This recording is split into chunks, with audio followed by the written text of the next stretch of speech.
Wow.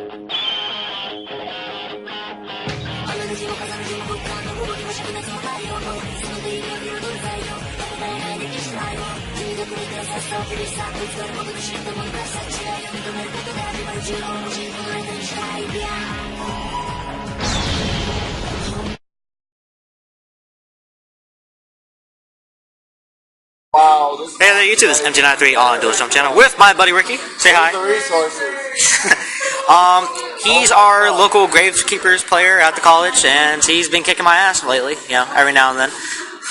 Every now and then, all the time. So, let's see. Let's see what you got. Alright, so basically, you have your core, which is your 3 Commandant. You set yourself up for Necro Valley. Also, he's a decent beat stick. Okay. You have your spies, for obvious reasons. You need 3 spies to set yourself up for just about everything. They're pretty much your swarming potential. On top of that, they're 25 with Necro Valley out. Nice. Pretty solid for anything that wants to ram into you. Damn. The 3 recruiters, ridiculously important. Not only do they help you set up plays, but on top of that, you can enable all sorts of shenanigans that you would like to pull off, whether you need something, or whether you think you're going to need something in the future, you're going to need recruiter either way.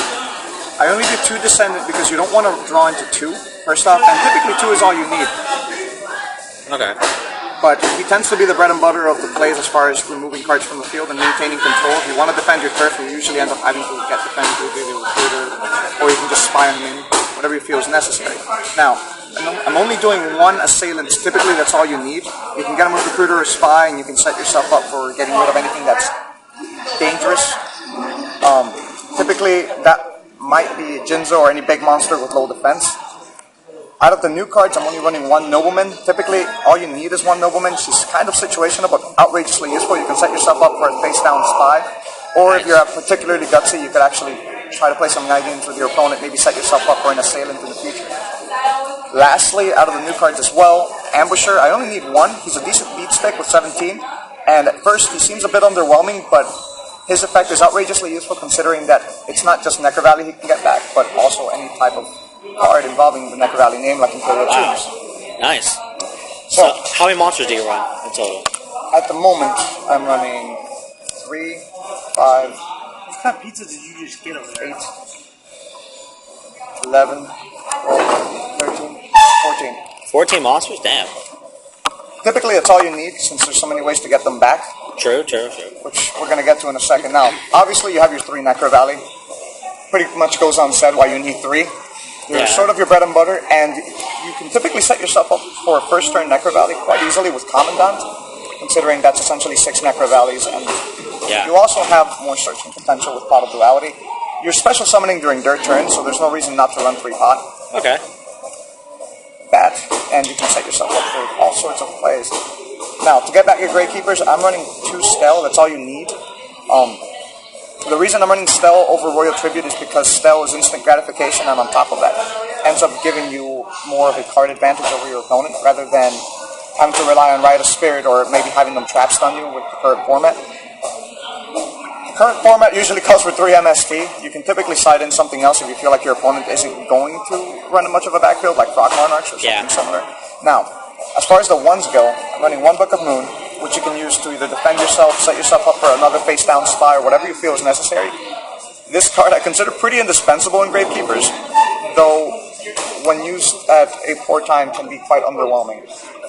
Dark Hole, because why not? Nuke the field, just and nuke lastly, the field. probably one of the most devastating cards you can run is 1 Royal Tribute. First turn usually spells game for your opponent, unless you're running something that you think is going to get something back. Even late game, whether they're running gadgets or any monster-heavy deck, if you can time a Royal Tribute well, you can spell out all kinds of doom for who you're playing against. Now, out of the new cards, I'm running 2 Imperial Tombs. Nice. It's basically Infernity Barrier for Gravekeepers. Needless to say, you can run 2 or 3. I would never recommend running just 1, however. You need to defend your turf consistently and constantly. And having the ability to not only get back to with an ambusher, but also defend your turf consistently really does help you in the long run. Now, I'm running 2 Fiendish Chain for those problematic monsters, such as Leo, which you can't really target, and any monster you think might give you a hard time, like Prime Material as well. Now, in the current format, there's also a lot of monsters that can't be destroyed, which is why I'm running 2-dimensional Prison. Okay, cool. Yeah, there's no animals, no gold. 2 Mirror Force. Pretty much surf even further. Staple, pretty much. Yep. And lastly, what I do consider is the 4 staples, which are all to deny summons. When you're running 1 Solemn, for obvious reasons, you want to deny some really big creature. You usually let the play happen, deny their summon in the end. They end up spending way more cards than you do. You have a card advantage. Means to an end. Just Torrential Tribute to deny summons and clear the field, whether you like or not. You could actually set yourself up for some interesting stuff with Torrential. Compulse. There's a lot of monsters that can't be destroyed, but you can typically just compulse them back. Also, there's some problematic creatures that get around Necro Valley like Stardust. You can typically just compulse them back to the extra deck and they have to bring it out all over again. Yeah. And lastly, Bottomless. Bottomless I find particularly useful because you have decks that are bringing out consistent amounts of monsters at the same time. Bottomless lets you sort of clear the field simultaneously. So if they bring something out with Fire Fist, for example, you can kind of clear the field. Or if they're playing Harpies, same thing. You can kind of just set yourself up for a field play. Lastly, we can get to the extra deck and I'll cover the core. Key Beetle is ridiculously useful. You can set yourself up to protect Necro Valley. It's a decent beat stick, and pretty much almost everything you're running in the Gravekeeper deck is dark. Nice. You can also set yourself up to use Key Beetle's effect to your advantage. If you have a useless Fiendish Chain, you can protect the chain, which in turn you can protect the Beetle by doing so. Maestroke, who I consider a staple currently, he's just sort of useful anywhere you put him.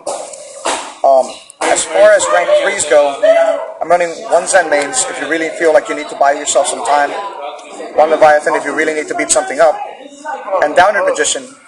Downward Magician works particularly well in this deck because they're all spellcasters, but on top of that, you can play off of your rank 3s once they've outdone their usefulness, or if you really need a beat stick, Downward Magician does work in that regard. She also works particularly well in decks with very, I would say, low level, low defense defenders because of her Pierce. So if someone's got a Marshmallow set up against you and you haven't been able to get rid of it, you can just keep ramming her into it and give them a really hard time. Roach I found particularly useful against Heretics and other decks that special summon really big creatures, so I always play 1 Roach. Black Ship if you want to clear the field of a bunch of woman creatures. And lastly, a bit situational, but I found outrageously useful was having 1 Zen Meister in the field. Zen Meister can help you if you know that you have field control and you have a spy down. You can set yourself up for even more field control in the future. Okay, that makes sense. As far as the rest of it goes, you can put in pretty much whatever you think is going to be appropriate. If you're running a Malefic Stardust to protect Necro Valley, you can go ahead and run Stardust. If you feel like you want to run something different, for example, when I have side decked, if I feel something's giving me a hard time, I may put in 2 Malefics, I may put in another Descendant and deck Devastation against certain decks that are bringing out monsters constantly. If you really feel like effect monsters are giving you a hard time, Chalice has always helped me. And then lastly, some decks you're really going to need Light Imprisoning against. Heretics are problematic. If you feel like Noble Knights are giving you a hard time with having really big monsters out that you can't destroy, Light Imprisoning will also help you. And then lastly, if you really feel like you're going to need it, you can do Rite of Spirit. You can set yourself up for a trap hole. 7 tools if you really feel like Imperial Tombs isn't enough, or a 3rd tomb, your choice. 1 Day of Peace is particularly useful, main phase 2, and then I'm running another Nobleman. If I feel like they're just ramming into my monsters constantly, I can take advantage of that in that regard. The extra deck, you have pretty much all the leeway in the world, though. You can put in Max C, you can put in pretty much anything you think you're going to have trouble against, and that about covers it. Alright man, thanks for the deck profile, and hopefully you guys like the deck profile, like the page, like the channel. Thanks for watching.